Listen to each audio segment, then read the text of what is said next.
Robert Greene, in his book Mastery, a link is provided in the description, discusses the emotional pitfalls which occur when we reach the mastery level. These emotional pitfalls are hindrances to both our creativity and our productivity. Pitfalls come because no longer are we on someone else's ground. And these challenges are not just mental or intellectual. They are actually part of a trap. And we can find ourselves falling into traps that are hard to extricate ourselves. We lose the perspective and we don't understand what may have happened along the way. First, complacency. This is where we get to a rigorous apprenticeship and it's done and we begin to really understand who we are and we feel our muscles expanding, but we start to take for granted what we've already learned and developed, and we start asking questions and we stop really looking at what's going on around us.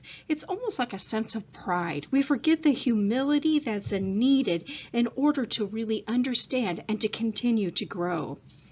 Conservatism. This is where if you gained any attention or success from your work, then you face a great danger of this. This comes in several forms.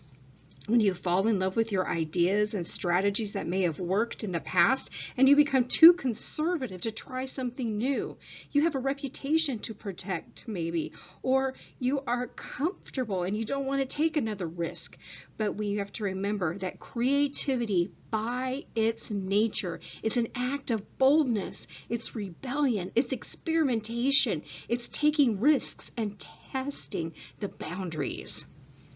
Dependency. This is where we've worked really hard to develop our standards and a great high degree of independence. However, we may lose the ability to really take those risks again. We've become dependent upon the respect we're getting. We become dependent upon what's happening around us, and we become dependent upon the praise that we're getting. We lose our objectivity, and we become more dependent through a subjective nature. Impatience. Robert Greene says this is the single greatest pitfall of all. Why? Because a creative process requires a continual intensity and vigor. And as we get excited, the quality haunts us. And no matter how disciplined we think we are, we convince ourselves that the work is essentially over.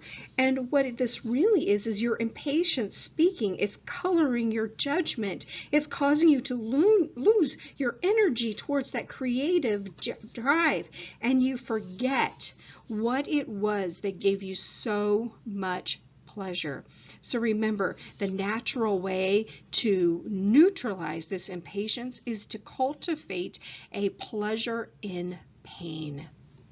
Grandiosity. This is sometimes a greater danger because it comes from our success and our praise more than it comes from criticism. And it usually, well, we need to remember that praise can really do some harm. And we really begin to see that our emphasis has shifted from the joy of the process of creating to the love of the attention. And we need to figure out again and go back to the beginning to really figure out and to realize what ultimately motivated us to start the process to begin with or to approach the work. Inflexibility.